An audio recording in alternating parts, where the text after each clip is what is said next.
La bienvenida a esta mesa de análisis a Brenda Estefan, analista internacional, y también al embajador Miguel Ruiz Cabañas, director de la iniciativa sobre los Objetivos de Desarrollo Sostenible. Muy buenas noches, gracias por estar con nosotros. Buenas noches, Paco, gracias por la invitación. Muchas gracias. A ver, déjenme entender y empezar por esto.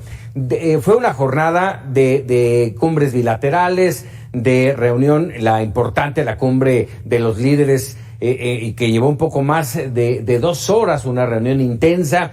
Se presentó hace un momentito esta conferencia, tanto en la Embajada de México en Washington, también se presentó en la Embajada de Canadá en Washington. Cada uno de los, tanto el presidente Biden como el presidente de México y el primer ministro de Canadá dieron su conferencia por separado. Lo que llama la atención, cómo en principio ver este tema de no integrarse en un comunicado conjunto y en una conferencia conjunta los 3 líderes de América del Norte. Inicio contigo, Brenda.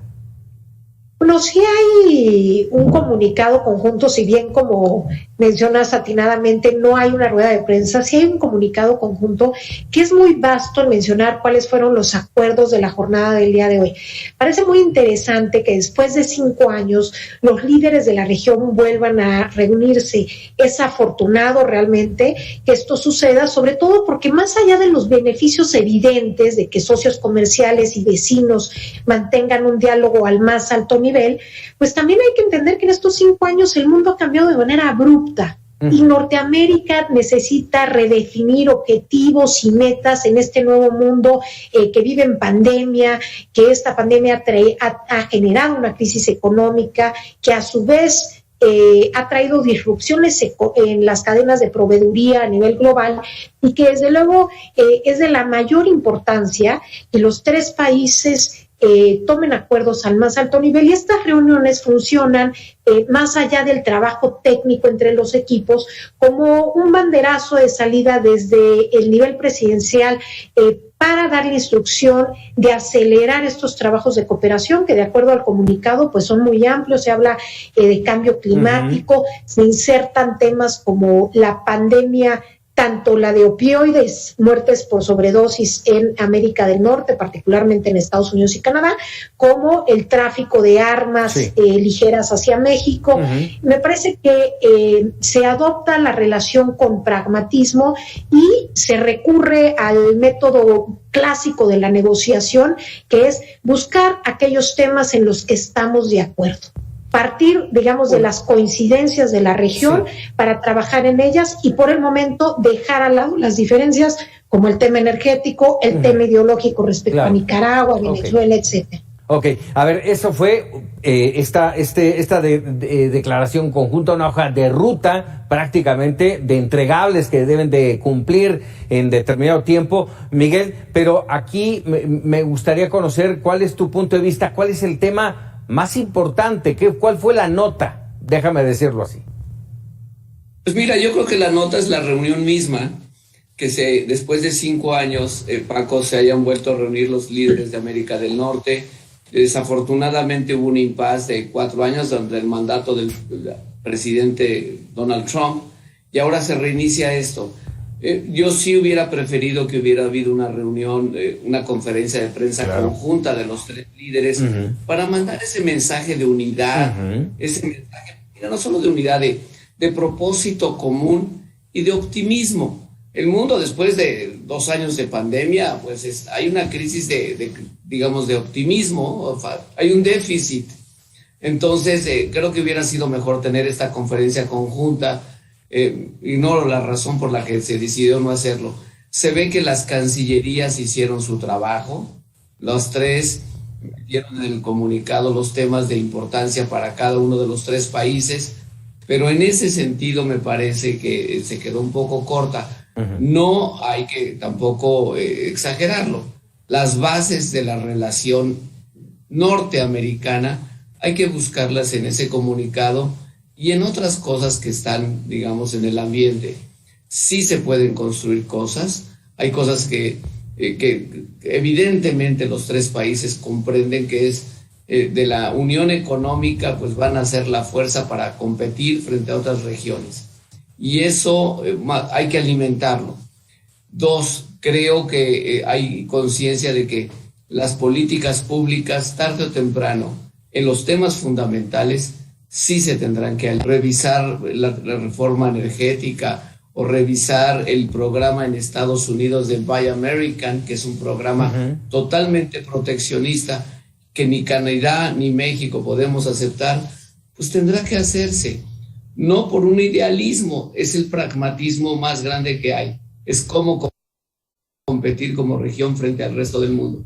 Pero el mensaje de todas maneras de que América del Norte sí existe, que sí se puede reunir y sobre lo que hoy se está construyendo se pueden hacer cosas, está ahí. Importante, sin duda. Brenda, a ver, hablando de proteccionismo, ¿cómo sopesar este programa de reducción de importaciones? Concretamente, no lo dijo el canciller, concretamente China, pero habló de Asia. Vamos, se infiere. Y proteger a los 3 países. ¿Cómo verlo? Pues yo creo que es un poco este mensaje que tenía el presidente López Obrador desde su campaña de fortalecer la autosuficiencia llevado al ámbito trilateral. Me parece que es interesante que lo plantee a nivel regional, a nivel de bloque económico con nuestros socios comerciales. Creo que tendrá que ir aparejado de condiciones de seguridad jurídica para los inversionistas, es decir, no es suficiente la cercanía geográfica ni el TEMEC si en México no se generan las condiciones pues de Estado de Derecho, de seguridad jurídica, incluso de suministro de energía a precios asequibles que hagan que realmente los inversionistas decidan venir a nuestro país. Sin embargo, ahí el presidente López Obrador, al inicio de la reunión trilateral, en la parte que se hizo pública a los medios, comienza su mensaje hablando justamente de China, de la competencia que hay a nivel internacional y bueno, particularmente haciendo alusión a la rivalidad que existe entre Norteamérica como bloque económico y China. Y creo que esto es interesante y debe de caer muy bien en la Casa Blanca, en donde Joe Biden ha hecho piedra angular de su política exterior esta tensa relación con el gigante asiático que ha ocupado prácticamente todos los ámbitos de la política exterior estadounidense. Y en ese sentido, saber que su socio comercial y vecino abiertamente pone sobre la mesa estar claro de que somos socios de este bloque y incluso hace alusión a la rivalidad con China, yo creo que cae muy bien en Washington, como seguramente cae bien que se siga coadyuvando, digamos, en esta tarea de jugar a ser, digamos, un primer retén a los flujos migratorios que buscan llegar a territorio estadounidense. De manera que creo que de manera muy pragmática el gobierno de México atiende a las principales preocupaciones de la Casa Blanca y en ese sentido me parece que la Casa Blanca decide dejar de un lado, digamos, temas que podrían generar fricción. Me parece también que el tema de la reforma energética por ahora se dejará que los grupos de presión que se genere por el tema energético, ya sea empresariales, de legisladores, dentro de los mismos partidos políticos, pues en algún momento llegarán a buscar las vías jurídicas en caso de que se apruebe la reforma energética, pero no están dejando que este tema o la narrativa mexicana en el ámbito ideológico que tiene que ver con América Latina y principalmente y con la labor de la OEA contaminen la relación, lo cual me parece por el momento desafortunado para América del Norte, en tanto que se tomen acuerdos que beneficien al bloque regional. Miguel, ¿coincides con este último comentario sobre la reforma energética y su no visión en esta reunión? Coincido plenamente con Brenda y coincido no solo, ojalá y se hubiera tratado más el tema, no para contradecir o favorecer la posición del presidente López Obrador, simplemente porque es un asunto vital de América del Norte. La energía hay que verla como el sistema circulatorio de un cuerpo. Entonces, no es posible que la circulación en una parte del cuerpo sea de una manera y en otra de otra. Al final, eso no puede ser. Entonces, yo espero que esta reunión sirva para replantear eventualmente cómo debe ser el sistema energético mexicano, que yo, igual que pienso que pasó en Europa, México debería de pensar en cómo vamos a trabajar con nuestros socios de América del Norte en algo que es vital, la energía para una economía competitiva. Entonces, no estamos ahí. Todavía creo que por razones ideológicas el gobierno de México no está en ese tenor, pero ojalá y poco a poco cambiemos, precisamente para lograr lo que el presidente López Obrador quiere, que es que América del Norte compita eficientemente con otras regiones, concretamente con China.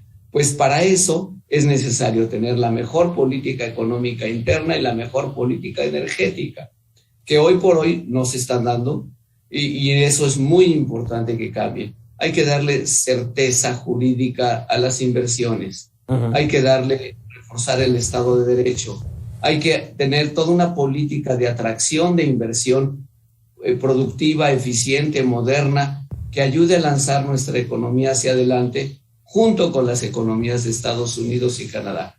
Precisamente, y subrayo, para completar esa visión que tiene el presidente López Obrador, en la que yo sí coincido. Lo que creo que no estamos haciendo es, como se dice, la tarea interna. No la estamos haciendo y ojalá y la podamos rehacer para realmente alinearnos en ese sentido. Así justamente lo subrayabas esta tarde cuando empezamos a analizar previo a la aportación de lo que entregó el canciller mexicano. Brenda, ¿coincides? O sea, sí estamos con esta necesidad de inversiones, de crecer y todo, pero no están los proyectos, las plataformas, no está hecho el trabajo. Hay que hacer mucho en México. Así es, hay por un lado la necesidad de las inversiones y hay por otro lado una ventana de oportunidad clarísima. Claro. Es decir, la pandemia mostró la poca resiliencia que tienen las cadenas de proveeduría a nivel global. Son muy eficientes, pero son muy poco resilientes. Entonces, hoy América del Norte tiene claro, Estados Unidos, que es la mayor economía del mundo, tiene claro que tiene que priorizar la resiliencia por encima de de algún tema económico. Pero para nosotros aprovechar realmente esa oportunidad que se abre y a la cual hizo alusión el presidente López Obrador el día de hoy, hay que generar las condiciones internas para realmente atraer esa inversión en términos de infraestructura, y lo decía muy bien el embajador, en términos de energía. Hace 5 días la Secretaría de Economía del gobierno estadounidense dio a conocer un estudio en el que justamente dice que la reforma energética mexicana podría aumentar de manera importante los costos de la energía. Entonces, no podemos tener un discurso hacia afuera, una realidad nacional, una política pública nacional que no se alinee con ese discurso. Otro caso de este un poco doble discurso es el tema migratorio. Vamos a hablar en defensa de los migrantes, lo cual es loable y yo celebro, pero por otro lado vemos que migrantes de terceros países que buscan atravesar el territorio nacional no son tratados con el debido respeto a sus derechos humanos. Entonces, habrá que hacer un trabajo nacional, digamos, de política pública para alinear este discurso del día de hoy, que me parece es atinado por parte del presidente López Obrador, pero que tendrá que ir acompañado de realidades en el ámbito nacional. Así es. En este entorno del que hablas, me llamó mucho la atención, Miguel, no sé si a ti, evidentemente a Brenda, me llamó mucho la atención en la conferencia del canciller Ebrard el que hablara de esta intención de crear Sembrando Oportunidades para Centroamérica, y que busca un impacto, de tener un impacto sobre 540,000 personas. ¿Cómo verlo? Bueno, mira, vamos a ver en qué se traduce la declaración de anuncio de este programa. Sí creo que es importante siempre subrayar, cuando se trata de Estados Unidos, el gobierno de Estados Unidos, digamos, no es el que financia directamente los programas más que en un ámbito limitado. El gobierno de Estados Unidos actúa a través de, digamos, algunas inversiones directas del Departamento del Tesoro, pero sobre todo, o de la Agencia de Cooperación del propio gobierno, pero sobre todo impulsan a su sector privado. Entonces habría que conocer exactamente cuáles son las características de este programa Sembrando Oportunidades. Sí es un logro y sí es un avance que digan, sí vamos a invertir recursos a fondo en Centroamérica. Si esto se empata o se coordina con el gobierno de México, hombre, me parece una muy buena noticia. Nadie más va a invertir en Centroamérica si no lo hacemos los mexicanos y los estadounidenses, y diría también, y los canadienses. Ni Europa, ni los asiáticos, nadie va a invertir en serio en estos países si primero no lo hacemos México, Estados Unidos y Canadá. Entonces, si hay una buena coordinación entre los tres, es bienvenida, ojalá y se pueda hacer. Yo sería cauto para ver exactamente estas características del programa de Estados Unidos, en qué combinación tiene entre sector gobierno y sector privado. Sí, y pero saber si efectivamente lo confirma el gobierno de los Estados Unidos, esta suerte de apoyar justamente Sembrando Oportunidades. No sé tú cómo lo ves, Brenda, pero además te quisiera preguntar, habló también del tema de atender el tema de la desigualdad, habló de la pobreza, habló de que México tiene 44 millones de pobres frente a 10 millones en Estados Unidos y 9 millones en Canadá. ¿Cómo atender esa desigualdad? Yo creo que en efecto se lograron insertar los temas de mayor preocupación para los tres países. Uh-huh. Y el gobierno de México ha venido planteando en diferentes instancias, desde aquella carta enviada por el presidente López Obrador, la propuesta de poder expandir sus programas, tanto Jóvenes Construyendo el Futuro como Sembrando Vidas, hacia los países, sobre todo el Triángulo Norte de Centroamérica. Parece que finalmente hay cierto acuerdo, habrá, como bien señala el embajador, que conocer los detalles de cómo se va a hacer la operación de esto, pero me parece que en principio es una respuesta positiva para el gobierno de México, que yo la leería un poco como un toma y daca que se hace a cambio de algo más. O sea, no hay que dejar de ver que desde que vino la vicepresidenta Harris a México, las detenciones de migrantes han aumentado un 120%, llegando a números récords desde que se tiene registro en los últimos 2 meses. Es decir, México realmente está haciendo una labor en este tema que es altamente sensible político en Washington. Recordemos que es una de las principales prioridades del electorado estadounidense y en ese sentido, para la Casa Blanca, tiene una enorme importancia que México haga esa parte del acuerdo, y yo creo que a cambio de esto, de cumplir, con esta voluntad que es más de Washington, pues se están pidiendo otras cosas, y esta visión de apoyar a los países del Triángulo Norte de Centroamérica y de su desarrollo, me parece una apuesta adecuada, porque cada cierto tiempo volvemos a ver una crisis migratoria.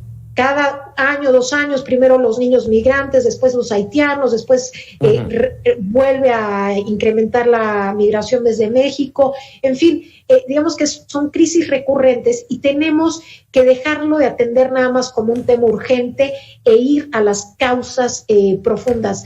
Creo que hacen bien en tratar el tema del desarrollo y las causas de raíz. Creo que hay muchos otros acuerdos que se pueden fomentar para hacer una mejor gestión del fenómeno migratorio en el corto y mediano plazo, como habilitar que las solicitudes de refugio se puedan hacer desde los países de origen en los consulados estadounidenses, como tener cifras bilaterales consolidadas. Hoy no tenemos números consolidados a nivel binacional en términos migratorios. Habrá también que compartir mayor información de campo. Cuando recientemente tuvimos la crisis de los migrantes haitianos entre Ciudad Acuña y del Río Texas, pues parecía que habían prácticamente aparecido ahí como si no hubiese un trabajo de inteligencia en tierra que sea compartida entre los países. Entonces me parece que hay muchos otros acuerdos en materia migratoria que podrían ayudar a un mejor manejo en el corto y mediano plazo, más allá de la importancia de atender las causas de raíz, que tendrá un efecto más a largo plazo. Nos queda escasamente un minutito, pero sí quisiera conocer su opinión, Brenda, Miguel. ¿Cómo calificar esta cumbre para México? Brenda. Pues yo creo que fue una buena jornada, fue una jornada positiva para México y para América del Norte. En paralelo, digamos, como cereza del pastel, hoy en Estados Unidos, en la Cámara Baja, se aprueba presupuesto que permitirá las condiciones para que 6 millones de mexicanos viviendo en Estados Unidos puedan obtener papeles temporales, 3 millones de los cuales eventualmente podrían aplicar a la Green Card o a la nacionalidad eventualmente. Creo que esa es una buena noticia, que tendrá que pasar un tiempo y los tiempos del Senado son complicados en Estados Unidos y pasarán algunos meses, pero creo que el presidente regresa a México, digamos, con algo positivo. Sí. Y bueno, en 15 días fue 2 veces a Estados Unidos, las únicas 3 veces que ha salido del país ha ido a Estados Unidos, más allá del discurso ideológico. Sí. Creo que la prioridad en construir con América del Norte es importante y le está demostrando. Perfecto. Miguel. Mira, yo esperaría que ojalá esta sea no solo la primera reunión de América del Norte, que no sea la última, que sean reuniones semestrales. El destino de México inevitablemente está ligado principalmente a América del Norte. Entonces México debería ser el más interesado en que estas reuniones fueran cada semestre para hablar de migración, de derechos humanos, de energía, de comercio, de inversión, del destino común. Ojalá, y esto que subrayo, eventualmente sea una realidad.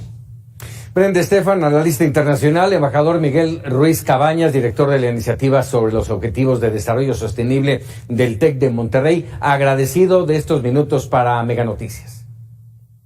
Paco, embajador, gracias, un gusto estar con ustedes.